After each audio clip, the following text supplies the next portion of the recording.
저희가 재작년에 안식년하고, 작년까지 있다가, 이제 세네갈에 들어갔다가, 올해 이제 6월 달에, 좀 나오게 됐습니다. 나오게 됐는데, 아까 신 목사님 축구를 좋아하신다고 그러는데, 전 더 좋아하거든요. 그러다 보니까 세네갈에서 축구하다가, 미국 선교사님한테 손으로 눈을 맞아갖고, 갑자기 축구하는 밖에 나와서 이렇게 이제 보니까 축구장에서 축구하는 우리 팀들이 쫙 선교사들이 있는데 천상에서도 또 축구하는 팀이 있더라고요.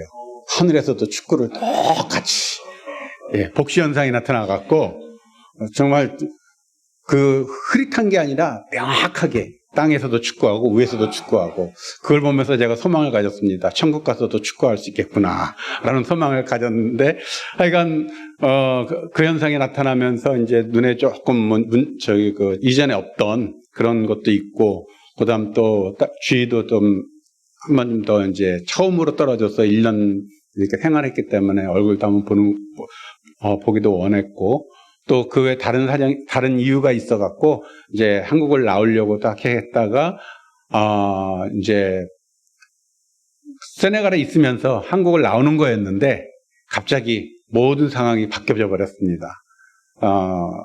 세네갈을 떠나게 됐어요, 저희가. 두셨는지 모르겠지만은, 갑자기 세네갈에서 한인교회하고 어떤 연결되어지면서 어떤 일이 그냥 이상하게 돌아가서, 제가 더 이상 있기에 참 어려운 세네갈에 그런 상황이 되었습니다. 그래서 저도 많이 힘들고 좀 어려운 가운데 마음이 힘들고 어려운 가운데 있었는데 지금 그래서 이제 선교지를 변경하기 위해서 지금 한국에서 비자를 받으려고 지금 본부하고 GMS 저희 선교단체하고 그 대표 되시는 분하고 의논을 하면서 저희가 아프리카에서 지금 20년 넘게 사역을 했기 때문에 그 사역의 연장선으로 프랑스에 가서 이주민 선교, 아프리카 불어권 지역에서 오신 그런 이주민들, 그 대상으로 사역을 하는 게 좋지 않겠냐라는 그런 건면을 받아서, 프랑스 비자를 지금 받으려고 초청장을 기다리고 있습니다. 원래는 세네갈 떠나서 주변에 있는 아프리카 불어권을 가려고 했는데, 그 마음이었는데, 지금도 사실 가고 싶어요. 가고 싶은데, 제가 코트디부아라는 나라에 전에 있었거든요. 처음 안식년 와서 저희가 4층에서 이제 안식년을 보낼 때, 그 전에 코트디부아에 있었습니다. 근데 코트디부아라는 나라가 열대우림 기후예요. 거기서, 제가 지내면서 1년에 2-3번 말라리아 걸렸어요. 말라리아 걸리면 엄청 힘들거든요. 단계에 따라 다르지만은, 굉장히 힘든데, 그때 젊은 나이는 아니지만 40대에도, 그리고 제가 1990년도에도 1년 동안 있었어요. 1년 동안 있으면서 또 2번 걸렸었거든요. 굉장히 힘든 말라리아를 2번 걸렸었는데, 그때 젊을 때니까. 그리고 이제 40대 때도 역시 지금 생각하니까 젊을 때니까 그래도 극복하고 약 먹고 이렇게 지내게 해서 낳고 난 다음에 한참 힘들어요. 나도. 이제 그렇게 생활해 왔는데, 이제 60이 넘어갔고 다시 그쪽 가서 말라리아에 걸렸다. 그러면은 제가 제 몸을 감당하지 못할 것 같다라는 그런 생각이 들고 또 주변에서도 다 말리시더라고요. 이제는 들어가지 말라고. 그래 그런 어떠한 말라리아에 약한 상하면은 좀 맘대로 하는 게 좋지 않겠냐라고 본부에서도 얘기하고 그래갖고 이제 프랑스 이주민 사역으로 지금 이제 방향을 좀 틀고 준비 중이며 이제 초청장을 기다리고 있습니다. 좀 위에서 기도해 주시기 바랍니다. 초청을 받고 서류를 내도 프랑스에서 비자를 내줄지 모르겠어요. 대사관에서. 그러니까 기도를 해 주시길 바랍니다. 이게 이제 저희 상황이고, 물론 뭐 이제 세네갈에서 어떤 일이 있었냐라는 거는 제가 신 목사님한테는 다 말씀을 드렸지만은, 이거는 뭐 이렇게 공개석당에서 얘기하기는 조금 좀 그런 이야기이기 때문에 말씀은 못 드립니다만은, 어쨌든 저희가 굉장히 좀 힘들었고, 조금 뭐라고 해요. 큰 마음에, 조금이 아니라 제 삶에 있어갖고 가장 큰 상처를 받은 이제 그런 상황인데, 그 상처 때문에 저희가 시험에 들고 뭐 그런 건 아니에요. 근데 단지 그 상처도 상처지만은 저희가 계속 그 자리에 있으면은 또 이렇게 한인교회의 어떤 안정을 위해서는 저희가 이렇게 피해주는 게 더 좋겠다라는 마음을 하나님께서 주셔갖고, 그래서 떠나라는 마음을 주셔서 저희가 이제 떠나려고 마음을 먹고 지금 준비 중입니다. 자, 성계제 사항은 이 정도로 말씀을 드리고, 지난번에 목사님한테 제가 룻기서 1장 1절부터 7절까지 본문을 드리면서 그 제목을, 다른 제목을 이제 드렸거든요.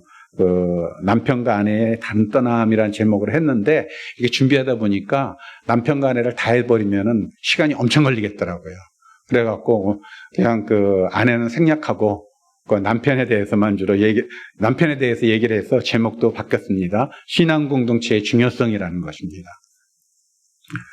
그 사사들이 치리하던 때에 그 땅에 흉년이 들었습니다. 그때 유다 지파가 다스리는 지역 안에 있는 베들레헴이라는 그 지역, 우리가 잘 압니다. 엘리멜렉이라는 사람이 살고 있었습니다.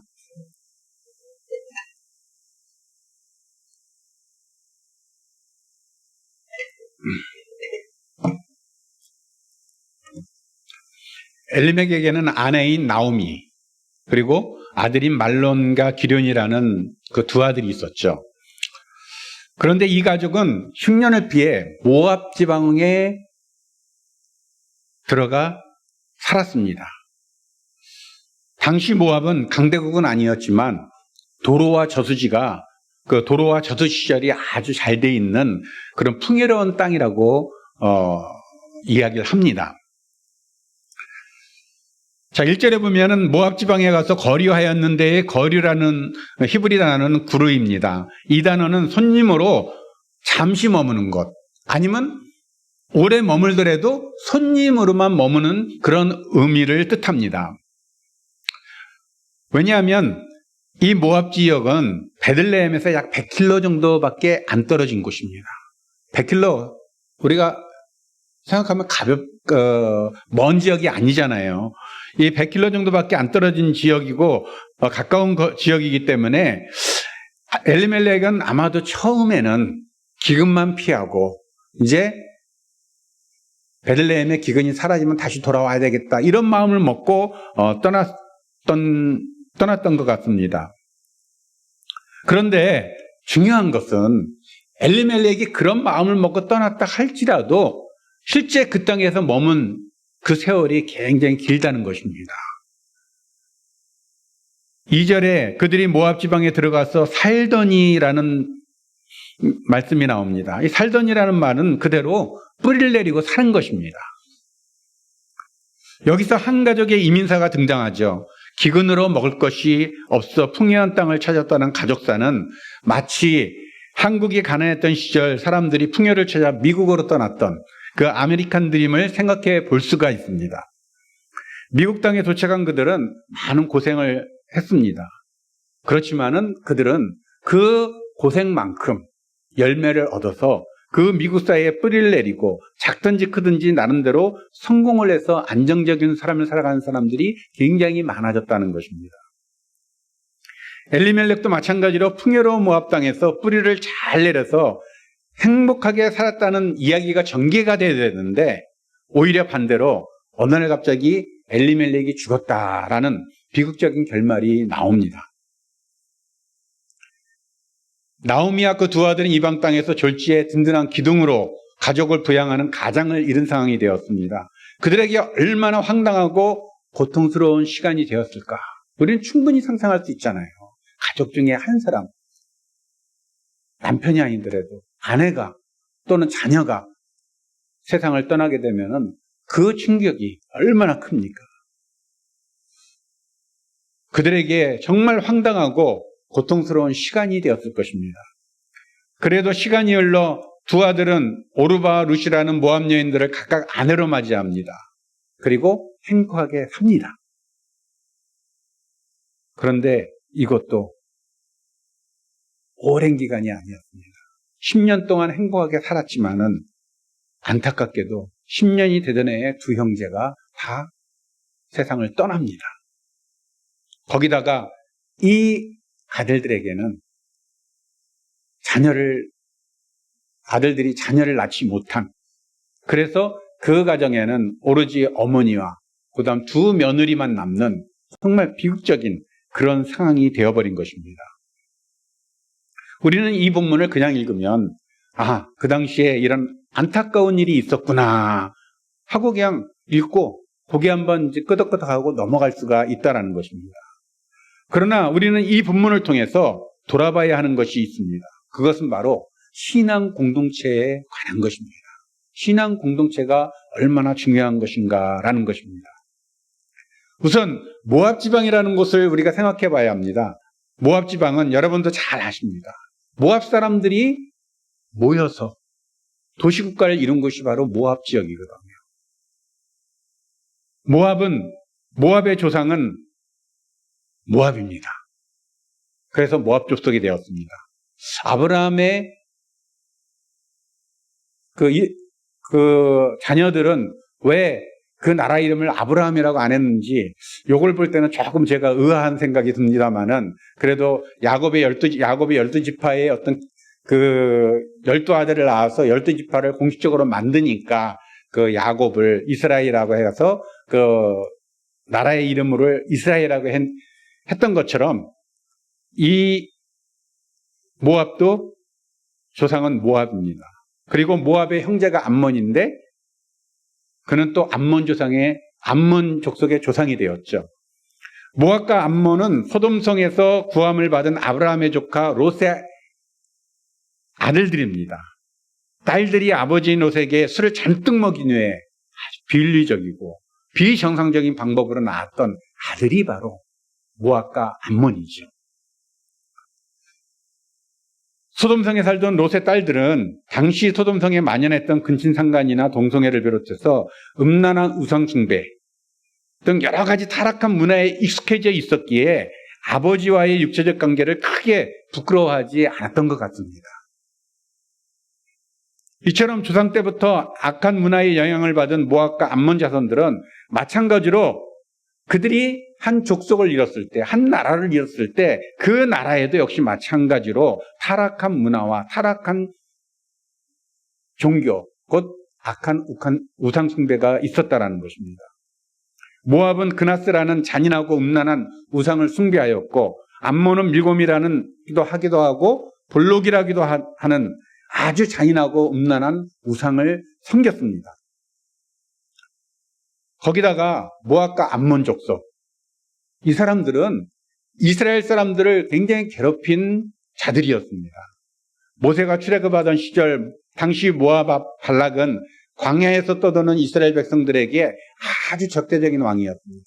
그래서 이스라엘 백성들을 어떻게든지 무너뜨리려고 했던 사람이 바로 그 당시의 왕 발락이었습니다. 또한 사사시대에도 모압 족속은 이스라엘 백성을 괴롭혔습니다. 암몬 족속은 이스라엘 역사 가운데 모압을 도와 이스라엘 백성들을 또한 괴롭혔습니다. 사사기 10장 6절에 보면 이스라엘 사람들이 유혹을 받아 모압과 암몬의 신들을 섬기는 우상 숭배를 했다라는 말씀이 나옵니다.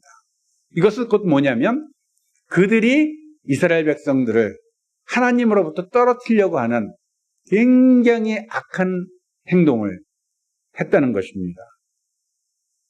그렇기 때문에 이스라엘 사람인 엘리멜렉에게 있어 모압 사람들은 영적으로나 육신적으로나 절대 가까이에서는 안 될 사람들이었습니다.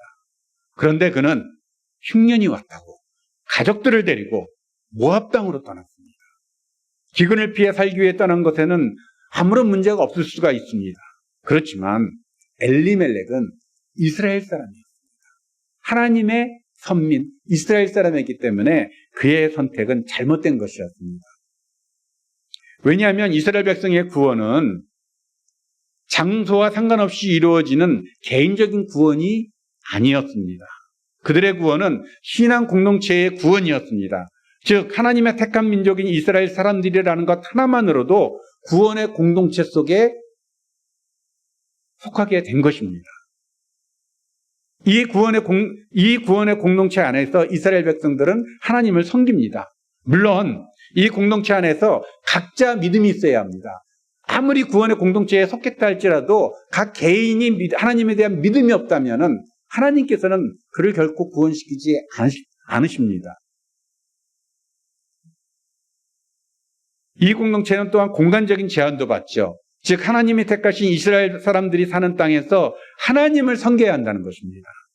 물론 하나님의 명령으로 그 땅을 떠나는 경우가 있을 수 있습니다. 그런 경우는 상관이 없습니다. 또한 우리가 성경에 나오지만 바벨론의 포로가 돼갖고 그 땅을 떠나는 이스라엘 백성들에게 있어갖고는 그 땅을 떠났다고 해서 하나님의 구원의 공동체에서 떨어져 나가는 것은 아닙니다. 그들 역시 모여서 이방 땅으로 가서 그것에서 동일하게 하나님을 섬겼기 때문에 여전히 구원의 공동체 속에 포함되어 있는 것입니다. 그러나 개인적인 이익, 개인적인 안락을 위해서 그 공동체를 떠난다면 그것은 구원의 공동체를 스스로 포기하는 것과 같습니다. 엘리멜렉은 기근을 피하고자 구원의 공동체를 포기했습니다. 엘리멜렉은 베들레헴에 기업인 경작지가 있는 나름대로 유지인 사람이었습니다. 그 베들레헴은 비옥한 땅으로 농사가 잘 되는 땅이었습니다. 베들레헴의 의미는 우리가 잘 알죠. 떡집이죠. 먹을 것이 풍부해서 떡집이라고 불리는 곳이고 그곳에는 보리, 올리브, 아몬드, 포도 등 농산물이 풍부하다고 합니다. 이런 축복의 땅에 기근이 들어 어려워지자마자 엘리멜렉은 그 땅의 친척이나 친구나 이웃들과 함께 고통을 겪으며 이겨내고자 하는 의지가 없었습니다. 오히려 모압 지역이 살기 좋다라는 소문을 들어서인지 아니면은 이미 많은 사람들이 그 사실을 알고 있었는지는 모르지만은 흉년이 들자마자 이 엘리멜렉은 주저하지 않고 바로 그 땅으로 떠납니다. 물론 처음에는 그냥 잠시 피한다는 마음으로 갔던 것 같습니다. 그렇지만은 막상 그 땅에 살고 보니 그 당시 잘 뚫린 도로가 있고 저수지 시설이 잘 돼 있고 수많은 사람들이 풍요롭게 살고 있는 모습에 그 매력에 푹 빠져갖고 결국 그 땅에 주저앉고 마는 그러한 모습을 우리는 본문에서 볼 수가 있다는 것입니다. 자, 여기서 엘리멜렉은 잘못된 선택을 했습니다. 그의 잘못된 생각은 다음과 같습니다. 첫 번째는 기근을 혈연이자 신앙의 공동체인 자기 백성들과 함께 견뎌보겠다는 공동체 정신이 없었다는 것입니다.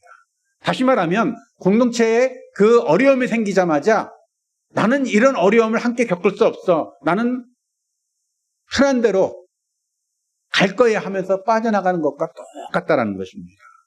두 번째는 잘못된 길이라는 것을 알면서도 자신들을 위해 편한 길을 선택했습니다. 모압 땅에 간다는 자체가, 그 땅에 가서 산다는 자체가 이스라엘 백성으로서 부끄러운 일이고 하나님 앞에 죄된 일이었음에도 불구하고 그는 그 잘못된 길을 알면서도 그 길을 선택한 사람이었습니다. 세 번째는 자신이 이어받은 조상의 기업에 대한 책임감이 없었습니다. 우리가 잘 아는 것처럼 이스라엘 백성들에게 기업은 굉장히 중요한 거거든요. 조상이 물려준 기업은 곧 하나님이 그들에게 주신 거거든요. 하나님이 주신 기업, 그 기업의 소중함을 모르고 떠나버렸습니다. 책임감이 없는 것이었죠. 그리고 네 번째는 신앙의 공동체의 중요성을 간과했습니다. 제일 중요한 것입니다. 이 엘리멜렉의 신앙이 어떤 신앙이었을까? 사실은 정확히 우리가 얘기할 수는 없어요. 얘기할 수는 없지만은 전반적인 흐름을 보면은 엘리멜렉의 신앙이 그렇게 좋았다라고는 얘기할 수 없을 것 같습니다. 그럼에도 불구하고 이스라엘 사람이기 때문에 하나님의 존재를 믿었을 거랍니다. 믿었을 거예요. 그런데 엘리멜렉이 이런 마음이 있을 수가 있는 거예요. 내가 비록 이 땅을 떠나서 모압 땅으로 간다 할지라도 나는 그 땅에서 얼마든지 신앙생활 할 수 있어 라는 생각을 가질 수도 있다는 것이죠. 이것은 엘리멜렉의 교만인 것입니다. 그리고 또 더 중요한 것은 그 신앙 공동체의 중요성. 신앙의 공동체 속에 내가 있기 때문에 내 신앙이 더욱 성장할 수 있었던 거였는데 그것을 깨닫지 못하고 나는 어디를 가든지 신앙생활을 잘할 수 있어 라는 마음이 있었던 것 같습니다. 이런 엘리멜렉을 보면서 이런 질문을 할 수가 있습니다. 왜 그는 그 길을 갔을까? 제가 보는 관점에서는 엘리멜렉은 이기적인 사람이었습니다. 그리고 신앙도 굉장히 약하거나 어쩌면 거의 없는 그런 사람이 될 수가 있습니다. 사실 그 엘리멜렉의 아들 두 아들이 있죠. 두 아들이 말론과 기련이잖아요.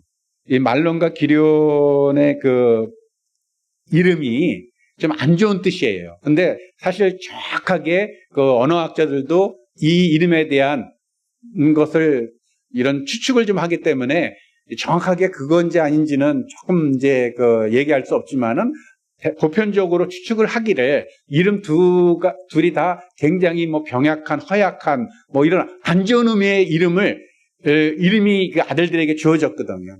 그래서 저는 이 아들들을 볼 때 만일 그런 이름이었다면은 엘리멜렉, 이 사람은 그 아들들의 이름을 왜 그렇게 지었을까? 이 생각을 해볼 수가 있거든요.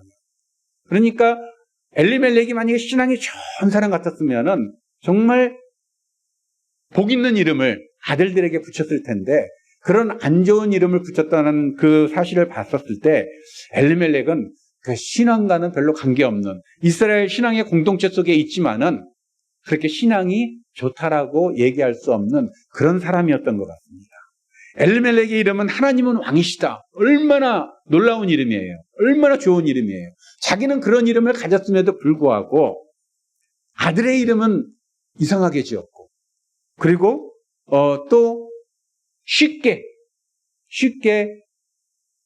신앙의 공동체를 떠나는 그런 사람이었습니다. 결국 하나님은 왕이시다는 이름과는 반대로 하나님이 왕이시라는 것을 제대로 인정하지 못하는 사람이 바로 엘리멜렉이었다는 것을 우리는 다시 한번 생각할 수가 있습니다. 그래서 그는 하나님과 뜻과는 완전 반대의 결정을 합니다. 자, 신명기 23장 3절을 보면 모압에 대한 하나님의 뜻은 다음과 같습니다. 암몬 사람과 모압 사람은 여호와의 총회에 들어오지 못하리니 그들에게 속한 자는 10대뿐 아니라 영원히 여호와의 총회에 들어오지 못하리라 하고 강경하게 말씀하셨습니다. 하나님은 모압과 암몬 족속들을 롯의 후손으로 선하게 대우하셨습니다. 그럼에도 불구하고 그들은 철저하게 하나님을 반하는 행동을 했었기 때문에 하나님께서 이 두 민족을 이렇게 미워하시게 된 것입니다. 엘리멜렉은 하나님이 주신 신앙의 공동체를 떠나는 것을 선택하였고 그 결과 이방 땅인 모압 땅에서 젊은 나이에 사랑하는 가족들을 남기고 죽었습니다.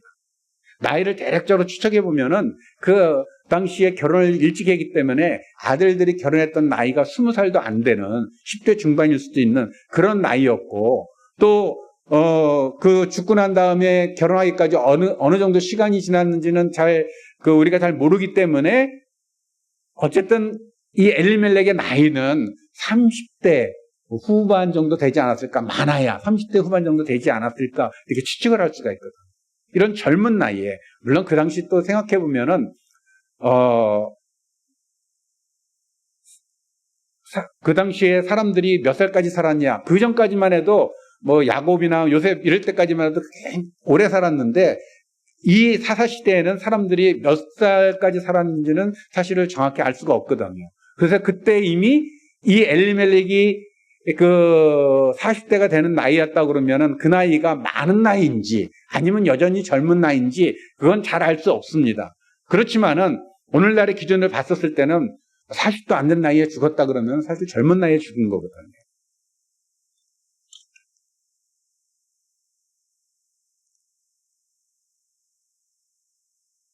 그렇게 엘리멜렉이 그 땅을 떠났을 뿐만 아니라 시간을 흐른 후 두 아들도 결혼을 했지만 자녀를 낳지 못한 채 10년 만에 모압 땅에서 역시 젊은 나이에 죽게 되는 거죠. 이것이 엘리멜렉이 신앙 공체를 떠나는 마지막 비극적인 결과입니다. 그래서 본문 1장 21절에서는 나오미가 베들레헴으로 돌아와서 하는 얘기가 뭐냐면 여호와께서 자신을 징별하셨다라고 이야기를 합니다. 하나님께서 자신을 심판하셨다라고 얘기를 하거든요. 그 당시 이스라엘 사람들에게 있어갖고는 하나님 앞에 범죄하면 하나님께서 심판하신다라는 그런 믿음을 갖고 있었습니다. 그러다 보니까 이스라엘 사람들의 입장에서 봤을 때는 100% 하나님의 심판이고 징벌이었던 것입니다. 물론 오늘날 우리의 관점에서 봤을 때는 우리가 쉽게 평가할 수 있는 건 아니거든요. 오늘날 누가 어떤 어려움을 당했다고 그랬을 때 하나님께서 심판하셨다 이런 말하면 큰일 나죠. 왜냐하면 그 사람에 대한 큰일이 아니라 하나님께서 그렇게 하시지 않았는데 인간인 내가 심판하셨다 이렇게 말해버리면은 자기가 하나님을 그냥 심판하는 하나님으로, 하나님은 심판 안 하셨는데도 심판하는 하나님으로 만들어버리는 거거든요. 하나님의 거룩함을 내가 무너뜨려버리는 겁니다. 하나님은 사랑의 그 속성을 가지시고 사랑으로 그 사람을 대하고 계시는데, 그가 죽었다든가 어떤 일 때문에 죽었다든가 크게 다쳤다는 또는 병에 걸렸다는 그 이유만으로 하나님이 심판하셨다라고 얘기하는 것은 오늘날 우리 그리스도인에게서 굉장히 조심해야 될 그런 말이라는 것입니다. 징계는 하나님의 영역이지 우리가 판단할 영역이 아닙니다. 그래서 우리는 누구를 향해서든지 하나님께서 저렇게 했어 라는 말을 해서는 안 됩니다. 오늘날 우리는 엘리멜렉처럼 민족적으로 엮인 신앙의 공동체에 속하지 않았습니다. 그래서 엘리멜렉이 이런 모든 상황들을 동일하게 우리에게 적용시킬 필요는 없습니다. 하지만 엘리멜렉을 통해 중요한 것 하나를 배울 수가 있습니다. 신앙인이 신앙인의 공동체에 속하지 않으면 신앙이 자라는 것이 아니라 퇴보를 한다는 것입니다. 엘리멜렉이 신앙의 공동체를 떠나 이방신을 섬기는 지역에 눌러 살다 보니 선민인 이스라엘인으로서의 정체성도 본래 약하고 신앙도 약했었는데 더더욱이 약화가 됐다는 것입니다. 저는 그런 생각을 해봐요. 이 말씀을 보면서 무슨 생각을 하냐면, 왜 하나님께서 엘리멜렉을 이렇게 나오미의 말처럼 심판을 하셨다 그랬다면 왜 심판하셨을까? 이걸 곰곰이 생각을 해보는데 결론은 그거죠. 이 엘리멜렉이 모압 땅에 가서 뿌리를 내리고 살려고 한다면은 그 나라의 문화에 그대로 젖어들어야 되고, 그 문화에 젖어든다는 것은 다시 말하면 그들이 섬기는 우상 숭배를 또 그대로 따라 한다는 그런 의미가 될 수가 있는 거거든요. 그렇게 되니까 하나님께서 그것을 보시다가 진노하셔갖고 나오미의 말처럼 징벌을 내리셨다라고 할 수가 있는 거예요. 이 말은 곧 뭘 의미하냐면, 이 엘리멜렉이 그나마 이스라엘 공동체에 있을 때는 나름대로 신앙을, 약한 신앙이라도 가지고 있었지만은, 그리고 이스라엘의 문화를 따라서 경건한 문화를 따라서 살아갔지만은, 이 모압 땅에 가서 살아가면서 점차적으로 그 신앙을 다 까먹어버리고 그 땅 사람들이 행하는 그 악한 것을 따라갔다라는 것을 우리는 알 수가 있는 것입니다. 예수 그리스도가 이 땅에 오심으로 선민 이스라엘은 존재하지 않습니다. 오늘날 하나님이 선택하신 민족, 그 선민은 바로 예수 그리스도를 믿는 자들입니다. 바로 우리입니다. 우리가 하나님의 선민이에요. 그렇기 때문에 우리가 이렇게 예배당에 나와 하나님께 예배를 드립니다. 우리를 위해 하나님께서 예수 그리스도가 머리가 된 교회를 우리에게 주셨습니다. 그 신앙의 공동체 안에서 하나님께 예배를 드리라라고 하신 것입니다. 미국의 신학자이자 기독교 윤리학자인 스탠리 하우어스라는 박사라는 분이 계십니다. 요즘 좀 나름대로 핫한 요즘 표현으로 하면은 그런 분입니다. 그분이 이제 쓴 책에 하나님의 나그네 된 백성이라는 책이 있는데, 그 책에 이렇게 교회에 대해서 표현을 했더라고요. 하나님께서 이 세상이 자기 스스로는 이룰 수 없는 대안적인 사회를 세우셨는데 그것이 바로 교회이다라고 이야기를 했습니다. 저는 이 말을 이렇게 이해합니다. 이 세상에서 사람들은 하나님 나라를 스스로 세울 수 없는데 하나님께서 그 대안으로 만들어주신 것이 바로 교회라는 것입니다. 이 말은 교회 공동체가 없이는 이 땅에 하나님 나라를 세울 수 없다라는 말과 동일하다는 것입니다.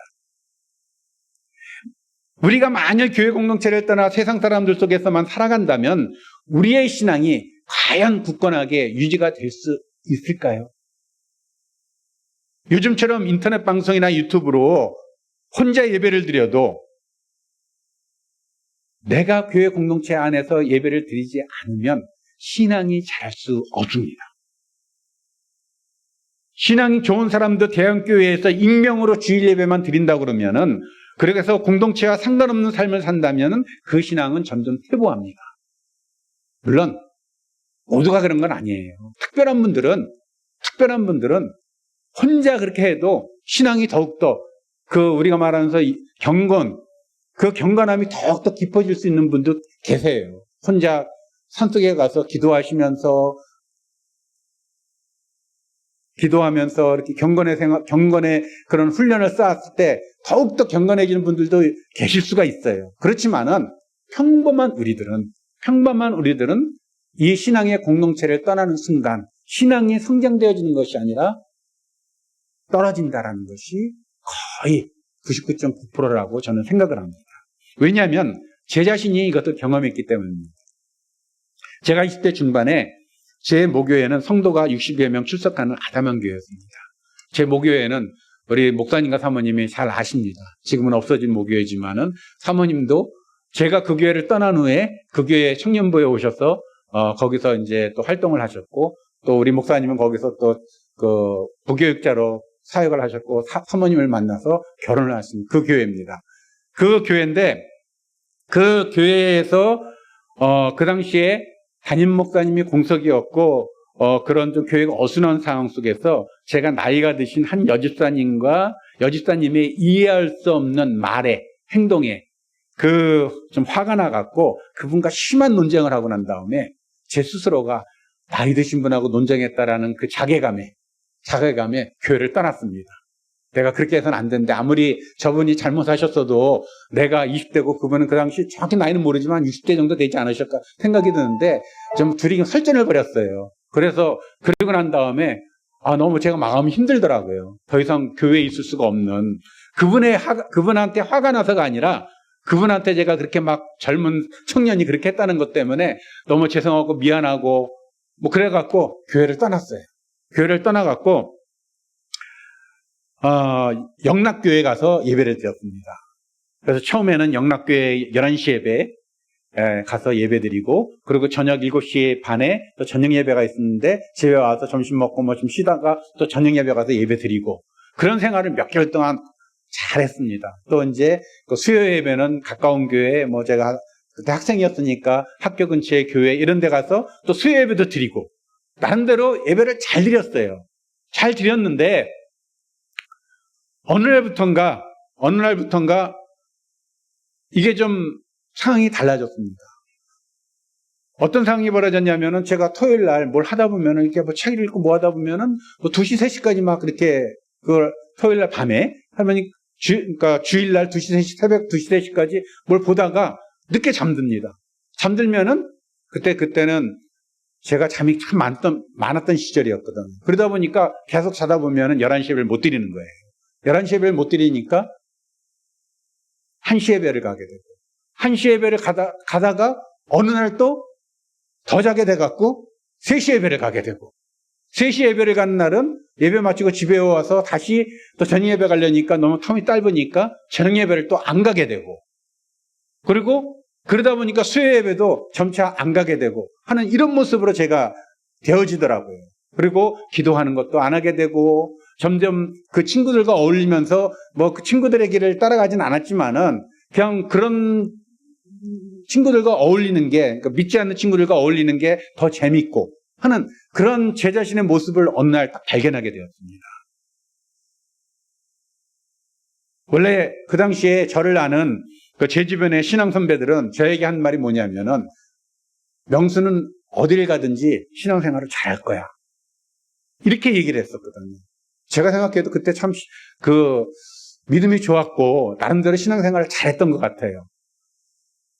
그럼에도 불구하고 이 교회 공동체에 속하지 않고 가서 예배만 드리다 보니까 어느 순간부터 제 자신이 예배에 대한 중요성도 점차 희석되어져 가고, 그리고 교회보다는 내 자신의 평안함과 안락함을 더 찾게 되는 그런 모습을 발견하게 되었다는 것입니다.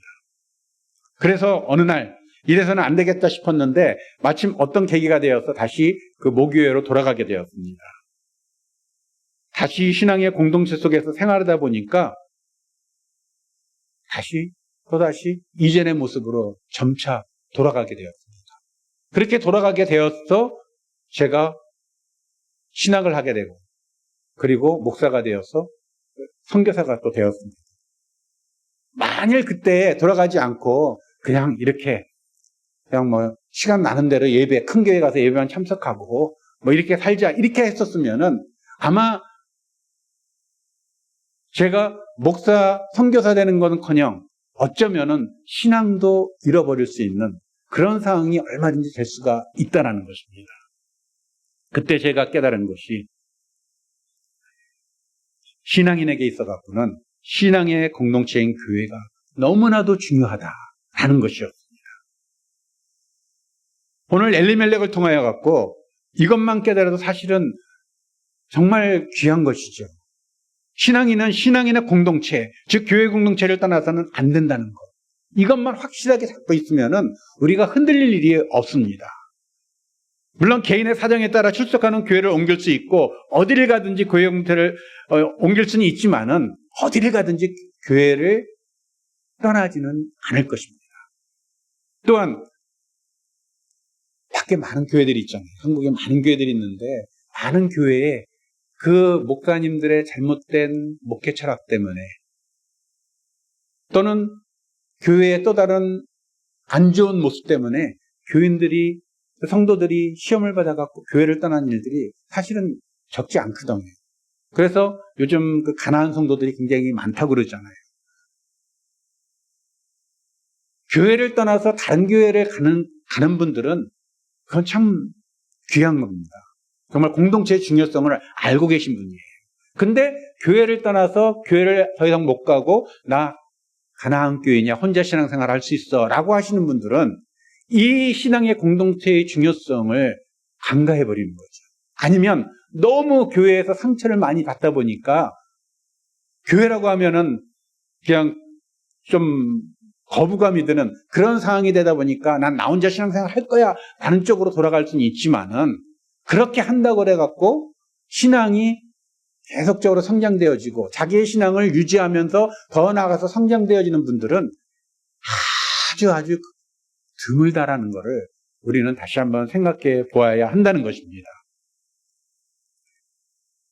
그래서 예수님께서는 이 공동체, 신앙의 공동체의 중요성을 우리들에게 강조하셨습니다. 성도들에게, 그 제자들에게 공동체를 떠나지 말고 모이는 것이 중요하다는 것을 말씀으로 우리에게 가르쳐주고 있습니다. 짧은 말씀입니다. 마태복음 18장 20절에 두세 사람이 내 이름으로 모인 곳에는 나도 그들 중에 있느니라. 예수님은 한 사람이 내 이름으로 모인 곳에 나도 그들 중에 있느니라라고 말씀하지 않았어요.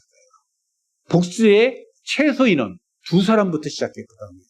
두 사람부터 시작해서 그 두세 사람이 내 이름으로 모인 곳에는 나도 그들과 함께 있다라고 말씀을 하시거든요. 물론 우리가 개인적으로 하나님 앞에 기도하고 하나님 앞에 예배드려도 그 예수님께서는 우리와 함께 계시죠. 그렇지만은 예수님께서 여기서 강조하시는 것은 두세 사람이 내 이름으로 모여라 라는 것은 교회에서 주님이 머리가 되신, 예수님이 머리가 되신 그 교회에서 모여서 예배를 드리며 그 신앙의 공동체 안에서 교제하면서 믿음 생활을 하라라는 것을 말씀하시는 거거든요. 이 예수님의 말씀이 있다 보니 이 말씀을 기억하는 초대교회 성도들은 그 말씀을 충실하게 따랐습니다. 사도행전 2장 46절에 날마다 마음을 같이하여 성전에 모이기를 힘쓰고 집에서 떡을 떼며 기쁨과 순전한 마음으로 음식을 먹고, 사도행전의 2장에 나오는 초대교회는 제일 먼저 한 것이 뭐냐면은 성전에 모이기를 힘썼어요. 성전에 모이기를 힘썼는데 그냥 가기 싫은 성전에 억지로 모이는 것이 아니라 날마다 마음을 같이하여 그 성전에 모이는 것을 기뻐하는 마음으로 성전에 모이기를 힘썼다고 그랬습니다. 그리고 히브리서 10장 24절 25절에도 서로 돌아보아 사랑과 선행을 격려하며 모이기를 패하는 어떤 사람들의 습관과 같이 하지 말고 오직 권하여 그날이 가까움을 볼수록 더욱 그리하자. 여기서도 히브리 기자는 모이기를 패하는 어떤 사람의 습관과 같이 하지 말고 반대로 더욱더 모여라 라고 얘기하는 것입니다. 그렇기 때문에 오늘날 이 교회 공동체에 대하여서 꼭 모여야 되는가라고 얘기하는 사람이 있다고 그러면은, 그런 그리스도인이 있다고 한다고 그러면은 그것은 잘못된 생각입니다. 왜냐? 예수님의 말씀에 반하는 내용이기 때문입니다. 아프리카 속담에서 빨리 가고 싶으면 혼자 가라. 하지만 만약 멀리 가고 싶으면 함께 가라라는 속담이 있습니다. 신앙생활은 단거리 경주가 아니죠. 단거리는 혼자 떠도 되지만은 마라톤과 같은 장거리 경주입니다. 혼자 마라톤을 준비하는 것이 더 효율적이고 예외적인 선수가 있을 수 있어요. 혼자 연습하는 걸 더 좋아하는 사람이 있을 수 있거든요. 그렇지만은 거의 대부분 선수들은 동료들과 함께 마라톤 훈련을 합니다. 동기를 부여하고 기록도 향상시켜주기 때문입니다. 그룹을 만들어 달리기를 연습하는 사람들이 혼자 달리는 그런 사람들보다, 혼자 연습하는 사람들보다 더 지속적으로 훈련을 할 수 있고 더 먼 거리를 뛸 수 있고 더 기록도 향상시킬 수 있다고 합니다. 그렇기 때문에 선수들은 다 모여서 훈련을 하거든요. 우리 여기 군대 갔다 오신 분들 있잖아요. 군대 갔다 오신 분들이 제일 힘들어하는 것 중에 하나가 10km 무장구부일 겁니다. 그죠? 이 10km 무장구부는 굉장히 힘이 들어요. 근데 보통 그 10km 무장구부에는 그 배낭을 매는데 배낭에다가 뭐 부대에 따라서 10kg를 넣기도 하고 어떤 데는 20kg를 넣기도 해갖고 그걸 메고 이제 그 10km를 뛰는 거거든요. 저도 뛰어봤지만은 정말 힘들거든요. 정말 괴로워요. 거기다가 날씨라도 덥기라 하면은 이건 완전히 사람들은 지옥이라고 표현을 합니다. 너무나 힘들기 때문에. 그럼에도 불구하고 아무리 힘들어도 포기하지 않고 뛸 수 있는 이유가 있습니다. 그것은 바로 부대원들이 같이 뛰기 때문입니다. 힘들어하는 병사가 있으면 뒤에서 밀어주고 앞에서 끌어줍니다. 그래도 주저앉으려면 대신 총을 들어줍니다. 무거운 배낭도 대신 들어주는 그러한 일도 있습니다. 더 중요한 것은 끊임없는 격려로 힘을 내게 합니다. 할 수 있어. 할 수 있어. 가자. 그러면서 얼마 안 남았어. 그러면서 계속적으로 격려를 합니다. 그러면 마침내 한 명의 낙오도 없이 도착지에 다다르게 됩니다. 딱 이유는 하나입니다. 함께 했기 때문입니다. 개인적으로 10km를 뛰라고 했으면은 못 뛰는 사람이 절반이 넘을 겁니다. 그러나 함께 했기 때문에 모두가 한 사람도 낙오자 없이 뛸 수가 있는 것입니다. 이 모습이 바로 교회 공동체의 모습입니다. 빌립보서 3장 14절에도 표대를 향하여 그리스도 예수 안에서 하나님이 위에서 부르신 부름의 상을 위하여 달려가노라라고 사도 바울이 고백을 했습니다. 자, 달려갑니다. 하나님이 위에서 부르신 부름의 상을 위해서 표대를 향하여서 우리가 달려갑니다. 이때 혼자 달려가는 것은 너무 힘듭니다. 교회 공동체 안에서 같이 달려가야 합니다. 그래야 서로 도와가며 끝까지 갈 수가 있습니다. 빛과 소금교회 목사님과 성도님들은 제가 2007년 9월부터 안식년 나오면서 이제 예배에 참석하고 이렇게 얼굴을 알게 되고 또 교제를 하게 되었습니다. 지금까지 쭉 보아오면서 저는 빛과 소금교회가 정말 아름다운 공동체다라고 말할 수가 있습니다. 사실 어디 가서 누구하고 얘기할 때도 빛과 소금교회에 대해서 얘기를 이따금씩 합니다. 비록 외적인 규모는 크진 않지만은 말씀대로 살려고 몸부림치는 우리 담임 목사님. 제가 옆에서 늘 보는 건 아니지만 종종 보면서 사실 한국에 오면 자주 보죠. 일주일에 2번 같이 축구를 하니까. 자, 이런 모습들 보고 또 이런 산 가운데 준비한 말씀, 이 말씀을 우리 성도님들에게 선포를 합니다. 얼마나 영적으로 영양분이 많은 말씀입니까? 그것도 화학적인 비타민이 아니라 자연 비타민을 섞은 그런 말씀입니다.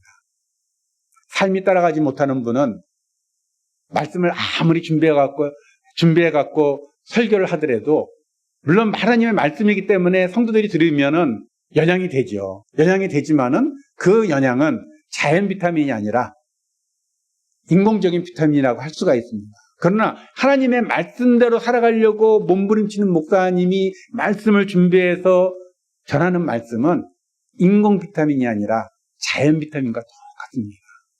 몸에 전혀 무리가 없고 몸의 건강을 몸을 회복시켜주고 더욱더 건강하게 해주는 그런 자연 비타민과 같다라는 것입니다.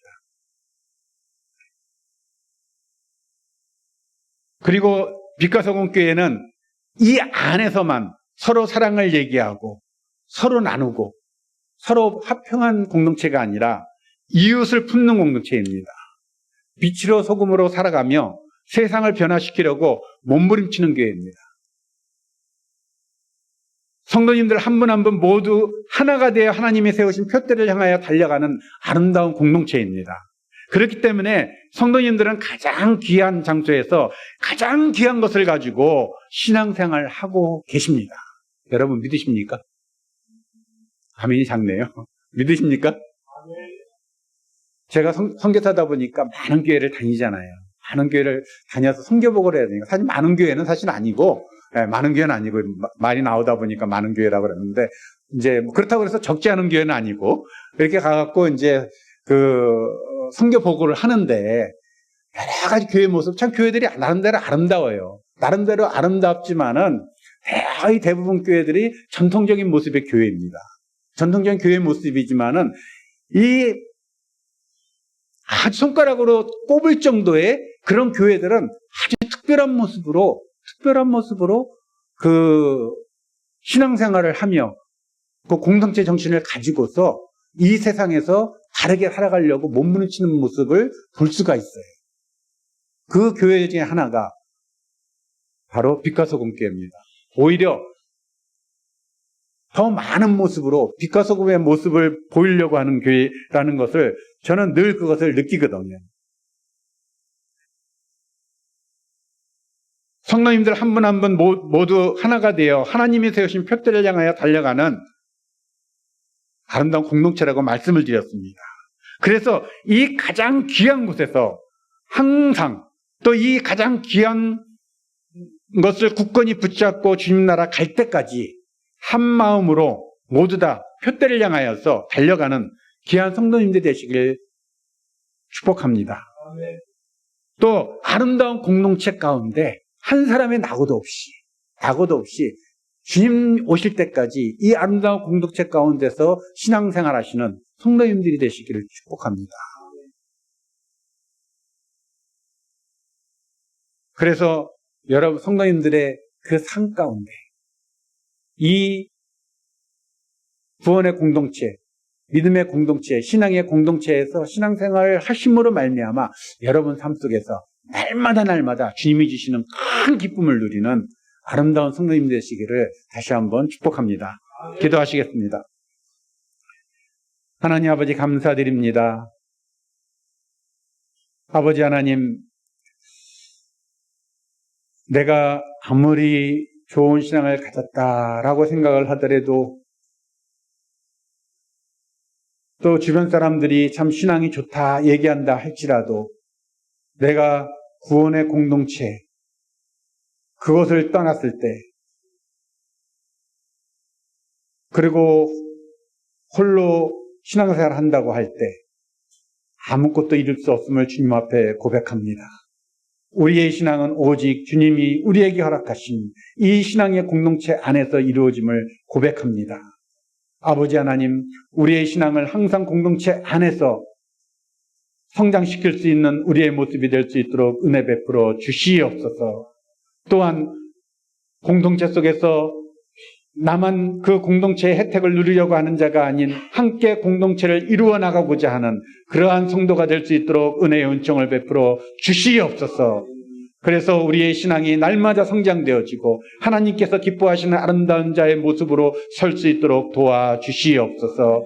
빛과 소금교회가 아버지 하나님 지금까지 이런 모습을 위해서 열심히 아버지 달려왔습니다. 앞으로도 이 달려가는 길을 주님께서 붙잡아 주시고 아름다운 모습으로 계속적으로 나아갈 수 있도록 도와주시옵소서. 표대를 향하여 온전히 나가는 아름다운 교회가 될 수 있도록 도와주시옵소서. 담임 목사님, 신목사님에게도 건강의 은혜를 허락하여 주시고 사모님에게도 건강의 은혜를 허락하여 주시며 또 성도님들 모두에게도 건강의 은혜를 허락하여 주셔서 이 교회를 섬기며 또 아름다운 아름다운 삶을 통하여서 이웃을 섬기는 일에 어려움이 없이 잘 감당할 수 있도록 도와주시옵소서. 교회 모든 성도님들이 기도하는 그 기도들이 주님 앞에 아름답게 응답되어질 수 있도록 은혜 베풀어 주시옵소서. 예수님의 이름으로 기도드리옵나이다. 아멘.